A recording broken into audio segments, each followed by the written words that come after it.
자, 모빌, 시각 자극 및 발달을 위해서 구입하는 장난감인데요. 모비를 안 쓰면 문제가 생길까요?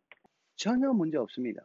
우리한텐 초강력 자연산 모빌이 있잖아요. 바로 엄마의 얼굴, 엄마의 눈동자입니다. 엄마가 아기랑 눈을 맞추고 마주보고 말도 걸어줍니다. 다정한 미소도 날려주죠.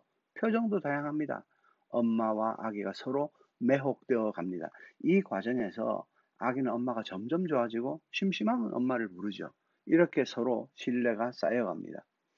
물론 아기가 태어나면 2, 30cm 거리밖에 못 봅니다. 3개월이 되면 시각은 완전히 발달하죠. 근데 사람들이 잘 모르는 게 있는 것 같아요. 본다는 게 뭡니까? 눈이 하는 일인가요? 뇌가 하는 일인가요? 그렇습니다. 뇌가 하는 일이에요. 눈은 그냥 카메라예요. 시각 정보가 뇌로 들어오게 하는 경로예요. 그러니까 요약하면 눈으로 들어온 정보를 뇌에서 인식하는 거예요. 그럼 핵심이 무엇입니까? 어떻게 인식하게 해주지를 늘 고민해야 된다는 뜻입니다.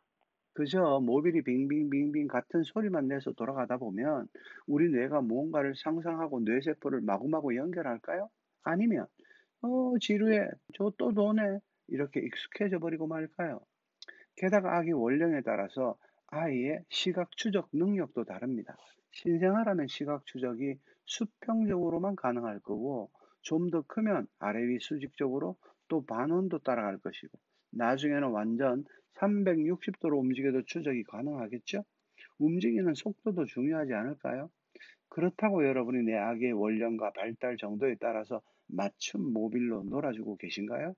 아닐 확률은 너무나 높습니다. 그래서 엄마가 최고라는 거예요. 엄마는 자세도 계속 바뀌죠? 표정도 바뀝니다.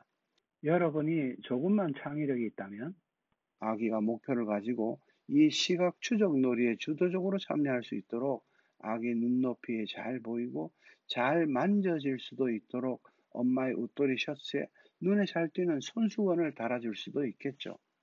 엄마의 셔츠 자체가 컬러풀한 색상이라면 옷을 흔들어주면 아기는 더 좋아하지 않을까요? 이제 뇌발달 이야기로 넘어가 봅시다. 모빌 같은 거 안 써도 시각 발달에 문제 없습니다.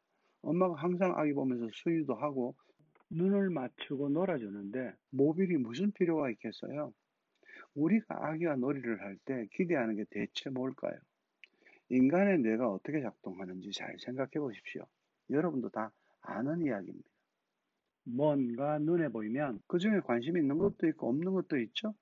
그럼 관심이 생기면 가지고 싶을 거고, 손을 뻗으려고 쥐려고 할 거예요. 아주 어린 아기라면 뭐 제대로 쥐지도 못하고 유심히 보기만 하겠죠.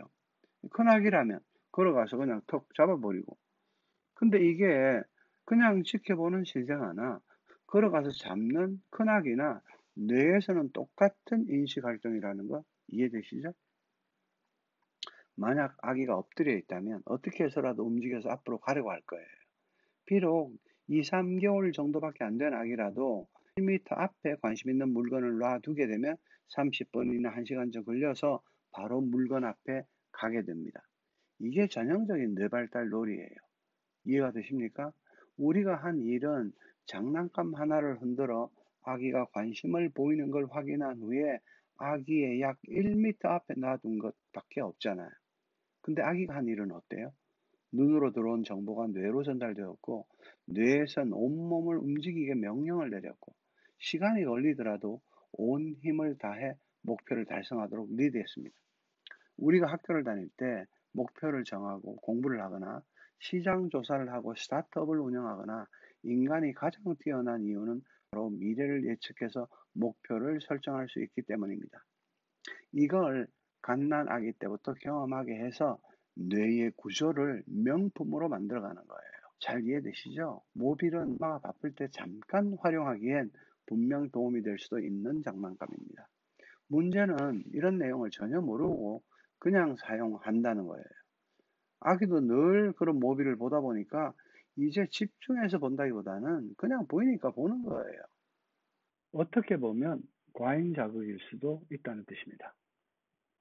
학교에 가면 수업 시간은 굉장히 지루하게 진행이 되죠. 그런 수업 시간에 집에서 들어야 되는데 그냥 멍하게 앉아 있는 거예요. 너무 똑같은 현상이 10년 후에 반복되는 것 같지 않습니까? 의학이나 뇌과학을 몰라도 상식적으로 한번 생각을 해 보십시오. 아기가 누워 있고 계속해서 모빌이 빙빙 돌아갑니다. 설상가상으로 아기는 옆방구에 눕혀져 있습니다. 그래서 몸도 별로 안 움직여요. 처음에는 호기심이 생깁니다. 쳐다봅니다. 일정 시간이 지나면 더 이상 변화는 없고 같은 현상이 반복됩니다. 과연 재미있겠습니까? 너무 습관화되지 않을까요? 모빌놀이가 적정한 자극이 돼서 아기의 뇌가 다음 단계의 명령을 내리면서 진도를 나가야 하는데 이런 식으로 너무 습관화되어 버리면 또 엄마가 이런 식으로 육아를 하는 경우가 상당히 많다면 이 아이가 나중에 학교에서도 산만하게 앉아 있을 확률이 높지 않을까요? 물론 습관화가 좋은 경우도 있습니다. 집안 일상의 소리나 대화, 에어컨 소리 이런 건 귀를 기울여 보면 들리는데 우리가 습관화되었기 때문에 일상에 지장 없이 생활하고 있죠. 좋은 뇌란 어떤 뇌일까요? 우리가 길을 걸을 때 우리 눈에 가급적 많이 보이는 게 좋겠죠? 범위가 일단 넓은 게 좋습니다. 이런 광경은 이미 습관화됐기 때문에 우리를 긴장시키진 않아요. 별 신경 안 쓰고 걷지만 무언가 특별한 상황들이 일어나면 이를테면 길을 건너거나 사람이 갑자기 많은 길로 들어가야 하거나 저 멀리서 특별히 뭔가가 다른 물체가 보인다면 그때부터 자동적으로 고급의 뇌가 작동하면서 다음 단계의 해야 할 일에 따라 우리가 움직여야 하지 않을까요?